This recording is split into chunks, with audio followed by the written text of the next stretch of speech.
नमस्कार दोस्तों, आज की वीडियो में हम बात करेंगे रेशो प्रोपोर्शनल। रेशो प्रोपोर्शनल की 1 से लेकर 6 तक की क्लास आपकी आ चुकी है और मैंने 1 से लेकर 78 तक के सवाल आपको सॉल्व करा दिए। उम्मीद करता हूं कि आपने 78 तक के सभी सवाल कर लिए होंगे। अगर अभी तक नहीं देखे हैं तो सबसे पहले 78 तक के सभी सवाल करिए। अगर अभी तक आपने हमारे चैनल को सब्सक्राइब नहीं किया है तो हमारे चैनल को सब्सक्राइब करके बेल आइकन का बटन दबा दीजिए, जिससे कि आने वाली सभी वीडियो की जानकारी आपको मिलती रहे। तो बिना टाइम वेस्ट करे हुए सीधे आपको क्लास पे ले चलते हैं। बात करते हैं सवाल नंबर 79। एक त्रिभुज की भुजाएं 1/3, 1/4, 1/5 के अनुपात में तथा इसकी परिमिति 94 सेंटीमीटर है, तो इसमें सबसे छोटी भुजा की लंबाई बताइए। मतलब त्रिभुज की 3 भुजाएं दे रखी हैं और उसकी परिमिति क्या होता है? पेरीमीटर। परिमिति क्या होता है? पेरीमीटर। मतलब कोई त्रिभुज है, इसकी लंबाई प्लस इसकी लंबाई प्लस इसकी लंबाई, तीनों की लंबाई को अगर मैं जोड़ दूं तो वह मेरी क्या होता है? परिमिति होती है। क्या होती है? परिमिति। तीनों की लंबाई कितनी दे रखी है? 94। अब उनकी भुजाओं का अनुपात ए बी सी कितना दे रखा है भाई? 1/3, 1/4, 1/5। और मैंने आपको बताया था कभी भी अनुपात में संख्या नहीं होती, मतलब इस तरीके से बट्टे में संख्या नहीं होती। जब भी संख्याएं दे रखी हो इस टाइप से, सबसे पहले आप अपॉन में जितनी भी संख्या लिखी हुई इनको कैंसिल आउट करवाइए, कैसे भी करके, मतलब इनको खत्म करवाइए। तो उसके लिए मैंने आपको बताया था, या तो एलसीएम ले लीजिए, 3, 4, 5 का एलसीएम ले लीजिए। अगर एलसीएम से भी आप बचना चाहते हैं तो आप 3 के ऊपर उंगली रखिए और इनका आपस में मल्टीप्लाई कर दीजिए। 4 पंजे 20। इसका मतलब पहली संख्या कौन सी होगी? बी। मतलब पहली भुजा कौन सी होगी? 20। उसी के अनुपात में अगर बी के बारे में बात करेंगे तो 5 दिया 15 और सी के बारे में बात करेंगे तो 4 दिया 12। अब आपकी भुजाएं आ गई। क्या आ गई? भुजाएं। तीनों भुजाओं का योगफल ही तो दे रखा है। यहाँ पे कितना हो जाएगा? 20, 15, 35 और 12 47। लेकिन 47 नहीं है भाई, 94 है। तो एक यूनिट बराबर कितना हो जाएगा? 47 दूनी 94। एक यूनिट की वैल्यू कितनी होगी? 2। आपसे पूछा क्या है?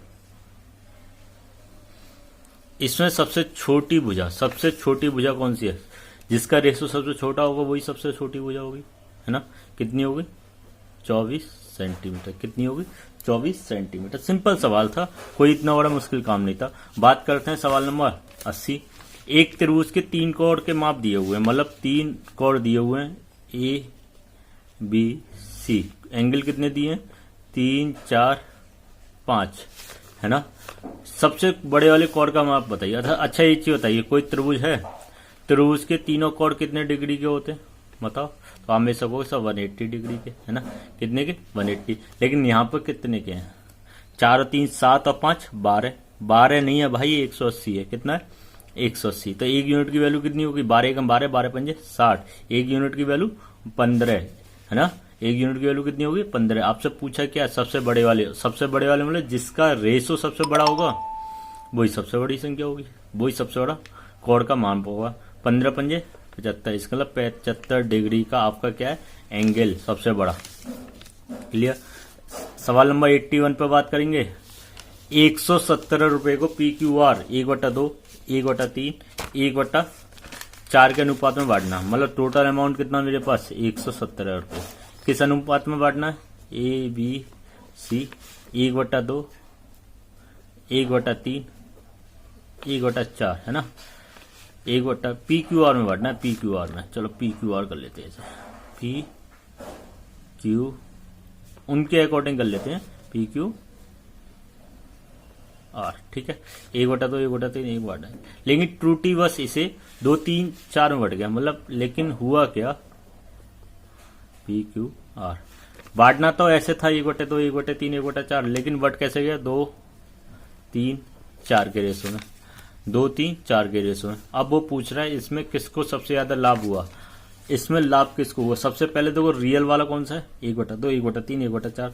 तो यहां से आप पहले 1/2 ये सिंपल रेशो में लेके आओगे इस टाइप से। तो कैसे लेके आओगे? 4 तिया 12, 3 के ऊपर उंगली रख लो, 4 दूनी 8। समझाया था ना अभी थोड़ी देर पहले। और 2 तिया 6, 2 तिया 6। अब ये संख्या किससे डिवाइड हो रही है? 2 से हो रही है। 6, 4, 3। 6 4 10 और 3 13, लेकिन 13 नहीं है, कितने हैं? 117। भाई 117 में तो डिवाइड करना है, और 13 नंबर कितने होते हैं? 117। इसका मतलब पी को कितना रुपया मिला? तो एक यूनिट की वैल्यू कितनी है? 9। पी को कितना रुपया मिला? 9 छक्के 54 मिलना चाहिए था, है ना। इसे कितना रुपया मिलना चाहिए था? 36। और इसको कितना रुपया मिलना चाहिए था? 27 रुपये। लेकिन हुआ क्या, गलती से 2 3 4 में बट गए, मतलब 2 3 5 और 4 9, और 9 ना होकर कितना? 117, और 9 का 13 में मल्टीप्लाई होगा। इसका मतलब पी को कितने रुपए मिले? 26, है ना। क्यू को कितने मिले? 39, और आर को कितने मिले? 13 चौक 52 रुपये, है ना। कितने मिले? 52 रुपये। फायदा किसको हुआ? इसको मिले 54 रुपये, इसे मिलने चाहिए थे 54 रुपये, मिले कितने? 26 रुपये। क्या फायदा हुआ? नहीं, घाटा हुआ। इसे मिलने चाहिए थे 36 रुपये, मिले कितने? 39 रुपये। मतलब क्यू को 3 रुपये का क्या हुआ? लाभ हुआ, लाभ, है ना। आर की बात आई, आर को 27 रुपये मिलने थे, मिल कितने गए? 52 रुपये। कितने रुपए ज्यादा मिल गए? 25 रुपये। कितने रुपए? 25 रुपये ज्यादा मिल गए, है ना। 25 रुपये का लाभ हो गया। क्लियर। अब देखिए इस सवाल का आंसर क्या आया। इसमें किसको लाभ हुआ? लाभ किन किन को हुआ है? क्यू और आर को। आर और क्यू को क्या हुआ है? लाभ हुआ है। क्यू आर को, दोनों को लाभ हुआ। इसका आंसर कितना आ गया? डी। अगर आपसे पूछता सबसे ज्यादा लाभ किसको हुआ है, तो आप में से कहते आर को। किसको? आर को। तो आपका आंसर क्या आ जाता? आर। क्लियर। अगले सवाल पे बढ़ते हैं। सवाल नंबर 82। ए और बी की आय का अनुपात 8-9। ए अपनी आय का 50% की वृद्धि, बी अपनी आय में 25% की कमी करता है, तो उनकी नई आय का अनुपात 16:9 हो जाता है। ए की आय कितनी थी? ए की आय कितनी थी? देखिए ए और बी की आय का अनुपात कितना है? 8-9। ए और बी, ए ने तो 50% की वृद्धि कर दी, बी ने 25% की कमी कर दी, कमी वृद्धि, तब उनका अनुपात 16:9 हो जाता है। ए की आय बताइए। अच्छा एक बात मुझे बताइए, ये आपका क्या है? रेशियो। अगर रेशियो यहां पर 8 दिया हुआ, मैं 50% की वृद्धि करूंगा तो यहां 12 हो जाएगा। कितना हो जाएगा? 12 हो जाएगा। अगर सपोज यहां पर 10 दे रखा होता, 50% की वृद्धि होता तो 15 हो जाता। 20 दे रखा होता तो 10 की वृद्धि होकर कितनी हो जाती? 30 हो जाता। मतलब जैसे अगर इसका मान मैं चेंज कर रहा हूं इस अनुपात का, तो आपकी वृद्धि भी चेंज होती चली जा रही है ना। जब तक मुझे रियल डाटा पता ना चलेगा कि भाई ए का मान कितना है, बी का मान कितना है, तो मैं किस तरीके से इसका 50% निकाल सकता हूं। अगर मैं निकाल भी दूंगा तो कंपैरिजन करने के लिए भी तो कुछ ना कुछ रियल डाटा होना चाहिए, है ना। हमेशा मैं कंपैरिजन करता हूं, मतलब कंपेयर करता हूं, नहीं करता कि जब भी इस तरीके से रेशो इंक्रीज करता हूं तो उसके बाद रियल डाटा से कंपैरिजन कराता हूं। हर बार मैंने कंपेयर कराया, जैसे 47 ना होकर 94, है ना, समझाया था ना मैंने। 12 ना होगा 180, इस तरीके से कंपैरिजन कराना पड़ता है। लेकिन यहाँ पे ऐसा कोई भी डाटा नहीं है, तो इसका आंसर आपका क्या हो जाएगा? याद नहीं किया जा सकता। याद नहीं किया जा सकता। तो 82 का आंसर कितना हो गया? याद नहीं किया जा सकता। अब बात करते हैं सवाल नंबर 83 पर। 3 विद्यार्थी एबीसी, छात्रों की संख्या का अनुपात 5, 6, 8 है। लिख लेते हैं। 3 विद्यार्थी एबीसी, छात्रों की संख्या का अनुपात कितना है? 5, 6, 8। प्रत्येक विद्यालय में छात्रों की संख्या में 30%, 25%, 20-25% की वृद्धि हो, तो एबीसी के छात्रों का नया अनुपात क्या है? अब देखिए इसमें कह रहा है कि 30% की वृद्धि, इसमें कह रहा है 25% की वृद्धि, और इधर कह रहा है आपसे 25% की वृद्धि, तो नया अनुपात क्या होगा? अब यह बात मेरी समझ में आती है, क्योंकि उसने क्या पूछा, नया अनुपात। अगर वो पूछता कि भाई संख्या बताओ तो इसमें भी हम नहीं कर पाते। अब इसने पूछ लिया कि अनुपात, तो इसमें जितने की वृद्धि हुई इसमें ऐड कर दीजिए, है ना। लेकिन अगर मैं 5 का 30% निकालूंगा तो मेरा हो जाएगा 1.5 पॉइंट में आया। इसी तरीके से अगर मैं 25 का भी 6% निकालूंगा, 25 के 150, इसका भी 1.5 आएगा। तो कहीं ना कहीं पॉइंट में मेरा डाटा आ रहा है। तो मैं एक काम कर सकता हूँ, कभी भी याद रखना, कभी भी आपका पॉइंट में डाटा आ रहा हो तो आप कुछ मत करिए, इधर की साइड जो 5, 6, 8 है ना, इसमें अपने आप 2-2 जीरो बढ़ा दीजिए। 5 से 500 कर लिए, 6 से 600 कर लिए, 8 से 800 कर लिए। क्योंकि अनुपात में किसी भी संख्या का मल्टीपल और किसी भी संख्या का डिवाइडेशन कर लीजिए, हमारे रेशो पर कोई भी फर्क नहीं पड़ता। अब देखिए, इसका 30%, इसका 25%। अब ऐसा मैंने क्यों करा, मैं आपको समझाता हूं। आपका ये परसेंट है ना, परसेंट, इसका मतलब होता है 1/100। और 1/100 जब आप इसको अब 1/100 जब आप करोगे ना, तो 2 जीरो से आपके 2 जीरो कैंसिल आउट हो जाएंगे। मतलब इस तरीके से 500 का जब 1/100 करोगे तो 2 जीरो से 2 जीरो कैंसिल आउट। क्लियर। और यहाँ पे कितना बचेगा, 30, क्योंकि ये परसेंटेज से 2 जीरो कैंसिल। और 30 का 5 में मल्टीप्लाई करोगे तो कितना हुआ, 150। कितना हुआ, 150। तो नई संख्या कौन सी होगी आपके पास बच्चों की, 450। 25 छिक्के 150, इधर कितना हो गया, 750। 25 अट्ठे 200, कितना हो गया, 1000 है। अब इसका आपसे अनुपात ही तो पूछा है, 0 से 0,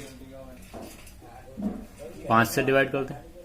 5 नंबर 45, 15 और 20, 9, 15, 20।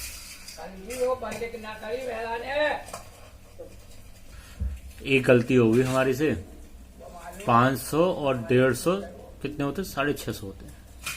कितने होते हैं, 650 होते हैं। 450 कर दी, मतलब -100 कर दिया, 50 कितने हो गए। गलती हो जाती है, हमसे भी गलती हो जाती है। 650। अब 5 से डिवाइड कर रहे थे तो 5 एकम 5 और 5 दिया 15, 5 एकम 5, 5 दिया 15। तो आपका अनुपात कितना आया, 13, 15, 20, 13, 15, 20, 13, 15, 20। क्लियर। गलती क्या हुई थी, 500 में जब 30% निकाला था, 500 का 30% निकाला था, 150 आए थे। और 150 मुझे इसमें ऐड करने थे, लेकिन मैंने 50 - 100 कर दिया। पता नहीं कहाँ माइंड चला गया मेरा। तो आप उस चीज को इग्नोर करिए, सीधे सीधे 500 को 150 में जोड़ के कितना आ गया, 650। क्लियर। अगले सवाल पे चलते हैं। सवाल नंबर 84। एक कक्षा में 34 लड़कियां हैं तथा लड़कियां तथा लड़कों का अनुपात 16:9, तो कक्षा में कितने % लड़कियां हैं। बहुत सिंपल सवाल है, ध्यान से देखिए। गर्ल्स एंड बॉयज का अनुपात, गर्ल्स एंड बॉयज का अनुपात दिया है 16:9 और टोटल लड़कियां कितनी है, 32, है ना। दो का इधर मल्टीप्लाई करेंगे 18, इसका मतलब 18 लड़के 32 लड़कियां, टोटल कितने हो गए, 50 स्टूडेंट हो गए। जिसमें से कितने प्रतिशत लड़कियां हैं, इसका मतलब 50 में से 32, 100 में से 64% आ गया। मतलब 32 लड़कियां हैं कितने में से, 50 में से, इंटू 100, 64% गर्ल्स, 64% गर्ल्स।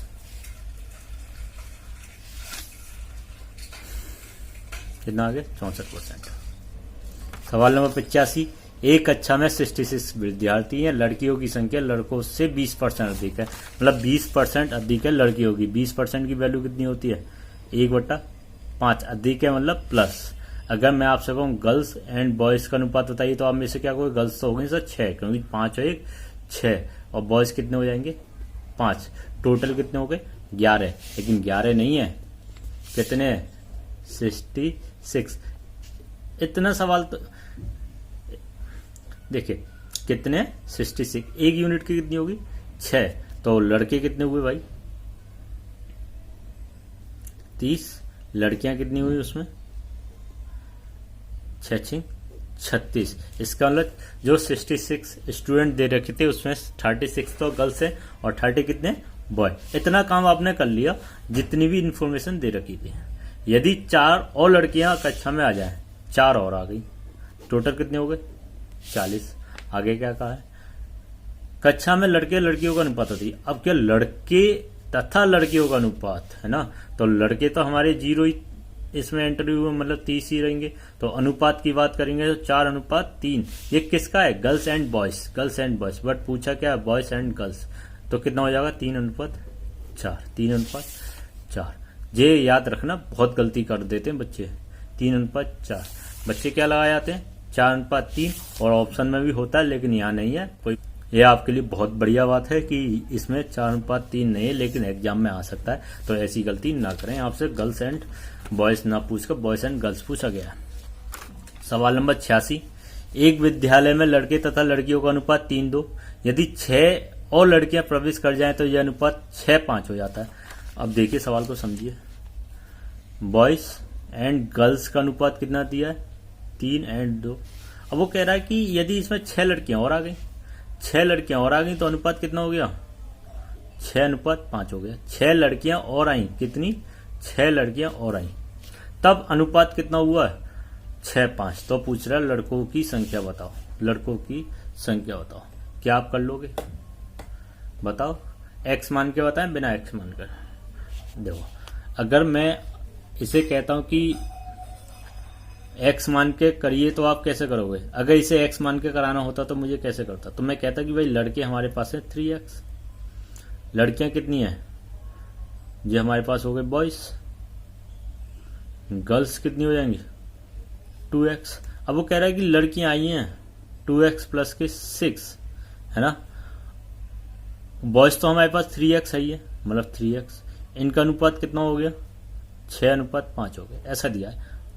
ये आपको 6:5 किसका अनुपात है बॉयज एंड गर्ल्स का। बॉयज कितने 3x, इंक्रीज किसका हुआ गर्ल्स में कितने 6, कितना हो गया 6:5। इसका आप इसमें क्रॉस मल्टीप्लाई कर दीजिए, उससे क्या आ जाएगा x का मान आ जाएगा है ना। कितना आएगा 5 या 15, 6 दूनी 12, कितना हो गया 3x और 6 छिंग 36, कितना हो गया 36। तो x का मान कितना आ जाएगा आपका 12, कितना आ जाएगा 12, क्योंकि 3 से कैंसिल हो जाएगा। x का मान कितना आ जाएगा 12। आपसे पूछा क्या इसमें लड़कों की संख्या बताओ, लड़कों की संख्या कितनी है 3x, 12 36, कितना आ गया 12 36।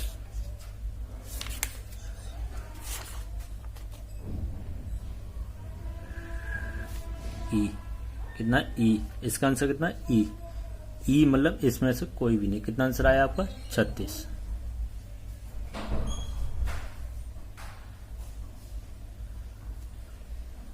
क्लियर। अब देखिए इसे करते हैं बिना एक्स मानकर। इसी सवाल को कैसे करते हैं बिना एक्स मानकर, कि सवाल अगर आता तो आप पेपर में किस तरीके से करके आते हैं। बॉयज एंड गर्ल्स का रेशो दिया है 3:2 और समझने की कोशिश करना 6 और 5 जब 6 लड़कियां आ जाती हैं। अच्छा ये चीज बताइए क्लास में कौन आया है, गर्ल्स ही तो आई हैं। कौन आया गर्ल्स, क्या बॉयज आए हैं। तो आप में कहोगे सर नहीं बॉयज के बारे में तो कोई बात ही नहीं हुई, इंक्रीज क्या हुआ गर्ल्स, लेकिन यहां पर तो बॉयज भी इंक्रीज हो गए। बताओ 3 से कितने हो गए 6, जबकि पूरे सवाल में बॉयज के बारे में कोई बात नहीं। क्या बात हो रही है 6 और लड़कियां प्रवेश कर जाए, लड़के तो प्रवेश नहीं करे ना, लेकिन यहां तो प्रवेश कर गए। इसका मतलब अगर पहले 3 लड़के थे अब भी 3 लड़के होने चाहिए, अगर पहले 6 बच्चे थे तो अब भी 6 बच्चे होने चाहिए। मतलब अगर पहले 6 लड़के थे अब भी 6 लड़के होने चाहिए, अगर पहले 3 लड़के थे अब भी 3 लड़के होने चाहिए। मैंने मान लिया भाई पहले 3 लड़के थे तो क्या मैं इसको 3 बना सकता हूँ, तो आप मेरे को कहोगे सर बनाने में बड़ा मुश्किल काम होगा क्योंकि 2 का डिवाइड करना पड़ेगा, तो इधर भी 2 का डिवाइड हो जाएगा है ना। तो एक काम तो कर सकते हैं, इसे 6 बना लो है ना, डिवाइडेशन से ज्यादा फायदा मल्टीपल में है। तो इसमें कितने का मल्टीप्लाई कर दूं 2 का, तो देखो कितना हो गया 6, तो इधर 6 है ही है तो इसमें 1 का मल्टीप्लाई कर दो, तो नया रेशो कितना हो जाएगा बॉयज कितने हो गए 6 2 दूनी 4 गर्ल्स हो गए। इसका मतलब पहले लड़के कितने थे 6, तो लड़कियां कितनी थी 4। अब भी लड़के 6 हैं तो लड़कियां कितनी हो गई 5। बात आई समझ में? ये आपके पास बॉयज और ये गर्ल्स, समझिए। पहले लड़के 6 थे तब लड़कियां 4 थी, बाद में लड़के 6 ही रहे तो लड़कियां 5 हो गई। क्यों हुई? क्योंकि इसमें एक की वृद्धि हो गई, लड़कियां एक आ गई। लेकिन क्लास में एक लड़कियां नहीं आई थी, 6 लड़कियां आई थी। कितनी आई थी? 6 लड़कियां आई थी। क्लियर? अब एक यूनिट की वैल्यू कितनी हो गई 6। आपसे पूछा क्या कि भाई क्लास में कितने लड़के थे, चाहे आप इसमें मल्टीप्लाई कर दिए चाहे इसमें मल्टीप्लाई कर दिए, क्योंकि लड़कों की संख्या तो सेम है, इसमें तो इंक्रीजमेंट हुआ ही नहीं है। कितने हो गए 36 बॉयज। क्लियर? अगर पहले लड़कियां बात करता तो कितनी होती 24, अगर बाद में लड़कियों की बात करता तो कितनी हो जाती 30। उम्मीद करता हूं कि आपको यह मेथड समझ में आ गया होगा और इसी मेथड से हम सभी सवाल करेंगे। ध्यान रखना, बहुत ज्यादा इंपॉर्टेंट है। अब देखिए 87 देखिए, एक विद्यालय में लड़के लड़कियों का अनुपात 4-5, 100 लड़कियों द्वारा विद्यालय छोड़ देने पर यह अनुपात 6-7 हो जाता है। विद्यालय में कितने लड़के? सेम सवाल है। बिना एक्स मान के करेंगे। कितना है 4-5, छोड़ के चले गए मतलब 100 लेफ्ट कर गई क्या गर्ल्स। ठीक है, तो अनुपात कितना हो गया 6-7। लड़कियां छोड़ के गई, क्या लड़कों के बारे में कोई बात हुई है? लड़कों के बारे में कोई बात हुई है? नहीं। लेकिन यहाँ पे तो लड़कियां, यहाँ पर तो लड़के बढ़ गए। इसका मतलब मुझे इस रेशो को बराबर करना पड़ेगा, है ना। और 4 और 6 का एलसीएम कितना होता है 12। इसका मतलब मुझे इसको क्या बनाना है 12 बनाना है। तो 12 बनाने के लिए यहाँ पे तो कर दीजिए 3 और यहाँ पे कितने का होगा 2 का मल्टीप्लाई, है ना। अब देखिए इस वाले रेशो आपका कितना बन गया 4 × 12। इसका मतलब पहले लड़के कितने थे 12, अब कितने हो गए 15। लड़कियां कितनी हो गई 15। पहले भी लड़के 12 रहे लेकिन अब कितने हो गए 14 लड़कियां। क्यों? क्योंकि एक लड़की चली गई, लेकिन एक नहीं गई, कितनी गई है 100 लड़कियां गई हैं। 100 लड़के गए तो पहले कितने बच्चे रहे होंगे, है ना।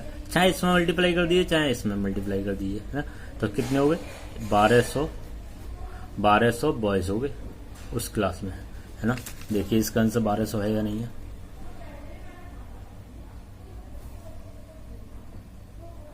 ई 87 का ई देखते हैं, चेक करते हैं। 87 का ई देखिए, 87 का ई और 86 का भी क्या था ई। क्लियर? 87 का ई, 87 का ई और 86 का भी ई। क्लियर? दोनों आंसर हमारे कंफर्म हो गए। आंसर कितना आ गया इसका 1200। अब बात करते हैं 88। 88 आपके लिए क्या है? स्मृता और कविता की वर्तमान आयु 3-8 है। स्मृता और कविता की वर्तमान आयु कितनी है 3-8 है। 7 वर्ष बाद इनकी आयु का अनुपात 4-9 हो जाता है। 7 वर्ष बाद, है ना, 4-9 हो जाता है। तो कविता की वर्तमान आयु बताइए। ऐसे सवाल मैंने बहुत कराए हैं। 7 वर्ष बाद, क्या यहाँ पर 7-7 वर्ष बढ़े हैं? यहाँ पर यहां से यहां आने में 1 साल का इंक्रीजमेंट हुआ। कितना? 1 साल का हुआ। दोनों में 1-1 साल का बराबर का इंक्रीजमेंट हुआ। अगर नहीं होता बराबर, सपोज यहाँ पे 2 हो रहे हैं यहाँ पे 3 हो रहे हैं, तो मैं इनको बराबर करता। लेकिन एक नहीं है, कितने 7 वर्ष है। कितना? 7 वर्ष। 7 वर्ष बाद, यहाँ कह रहे हैं 1 वर्ष बाद, है ना। लेकिन यहाँ पे कितने की बात हो रही है 7। तो 1 यूनिट की वैल्यू कितनी होगी 7। आपसे पूछी क्या है कविता की वर्तमान आयु। इन दोनों में से वर्तमान आयु है कौन सी? तो आप में से कहोगे स्मृता और कविता की वर्तमान आयु, मतलब ऊपर वाली आपका अनुपात जो दिया हुआ है वो वर्तमान का दिया हुआ है और ये वाला अनुपात आपका किसका दिया हुआ है फ्यूचर का, है ना। फ्यूचर का मतलब आपका भविष्य काल का, फ्यूचर लिख देते हैं। ठीक है। अब 1 यूनिट की वैल्यू 7। आपसे पूछी किसकी आयु है कविता की वर्तमान आयु। कविता की वर्तमान आयु कितनी हो जाएगी 56 ईयर। कितनी हो जाएगी 56 ईयर। बात आई समझ में? कितना आंसर आ गया इसका 56 ईयर। सेम 89 मोना और विकास की वर्तमान आयु का अनुपात 9-10। 4 वर्ष बाद इनकी आयु का अनुपात 11-12 हो जाएगा। मोना की वर्तमान आयु बताओ, कर दोगे नहीं कर दोगे? कितने का डिफरेंस है? 2, 2 बराबर 4 के। देखो 9 और 11 में 2 का अंतर, 10 और 12 में 2 का अंतर, मतलब इक्वल बात हो रही है। और 2 बराबर 4 तो 1 बराबर 2 के। तो मोना की वर्तमान आयु कौन सी इसमें? 9। तो 9 दूनी 18, कितना आ गया इसका आंसर? 18 वर्ष। कितना आ गया? 18 वर्ष। समझ गए होंगे आप मैं क्या कहने की कोशिश कर रहा हूं। अगले सवाल की बात करेंगे। 2 छात्रों की आयु का अनुपात 3:2 तथा इसमें एक दूसरे से 5 बड़ा है। एक दूसरे से 5 बड़ा है। अच्छा, यहां पर कितना बड़ा है? 1 बड़ा है। 1 बड़ा है, लेकिन 1 ना बड़ा, कितना बड़ा? 5 बड़ा। तो 1 यूनिट की वैल्यू कितनी हो जाएगी? 5। तो छोटे वाले की आयु बताइए। 2 के बराबर कितना हो जाएगा? 10। कितना हो जाएगा? 10। बात आई समझ? देखते ही सवाल हो रहे हैं, कोई इतना बड़ा कठिन काम नहीं है। देखिए 2 छात्रों की आयु का अनुपात 3:2, एक दूसरे से 5 बड़ा है, लेकिन यहाँ पर कितना बड़ा है? 1 ज्यादा है। तो 1 बराबर 5 के। आपसे पूछा छोटा वाला कौन सा? 2। तो 2 बराबर 10 के। क्लियर? सवाल नंबर 91। सवाल नंबर 91। कमला तथा निशा की आयु का अनुपात 6:5, इनकी आयु का योगफल 84 तो 44, इनकी आयु का योगफल 44 वर्ष है। 8 वर्ष बाद इनकी आयु का अनुपात कितना होगा? अच्छा, एक बात बताइए, कमला और निशा की आयु का अनुपात कितना है? 6:5। देखिए कमला और निशा 6:5, योगफल कितना हो गया? 11। 11 नहीं है, 44 है। 4 तो 4 और 4 20 और 24। इसे तो आप समझ लीजिए अच्छी तरीके से। आपसे पूछ रहा है 8 वर्ष बाद इनकी आयु का अनुपात, तो 8 वर्ष इसमें भी जोड़ेंगे और 8 वर्ष इसमें भी जोड़ेंगे। देखिए आपका आयु वाला चैप्टर के भी सवाल इसमें होते चले जा रहे हैं। कितना हो गया? 32। आपका 32 अनुपात 28। इससे अगर सॉल्व करेंगे तो 4 अट्ठे 32 और 4 सत्ते 28, 4 सत्ते 28, 8 अनुपात 7 इसका क्या आ जाएगा? आंसर आ जाएगा। 8 अनुपात 7 इसका आंसर आ गया। क्लियर? समझ में आ गई होगी बात आपके। आज की क्लास में हमने बात करें सवाल नंबर 91 तक। 79 से स्टार्ट करें और 91 तक के सवाल को आज हमने खत्म कर दी। उम्मीद करता हूं कि सभी सवाल आपको आसानी से समझ में आ गए होंगे। अगर अभी तक आप हमारे चैनल पर नए हैं तो हमारे चैनल को सब्सक्राइब कर दिए, जिससे कि इसी प्रकार हम आपको सवाल कराते रहें और आपको जानकारी इसकी मिलती रहे। और अभी तक आपने हमारे स्टार्टिंग की वीडियो नहीं देखी है, मतलब पार्ट 1, पार्ट 2, पार्ट 3 नहीं देखे, तो आप सभी पार्ट देखकर 91 तक के सवाल को खत्म करके आप रेशो प्रोपोर्शनल अपना चैप्टर को खत्म कर सकते हैं। अगली वीडियो के साथ हम बहुत जल्दी मुलाकात करेंगे। जब तक के लिए हंसते रहिए, मुस्कुराते रहिए। वीडियो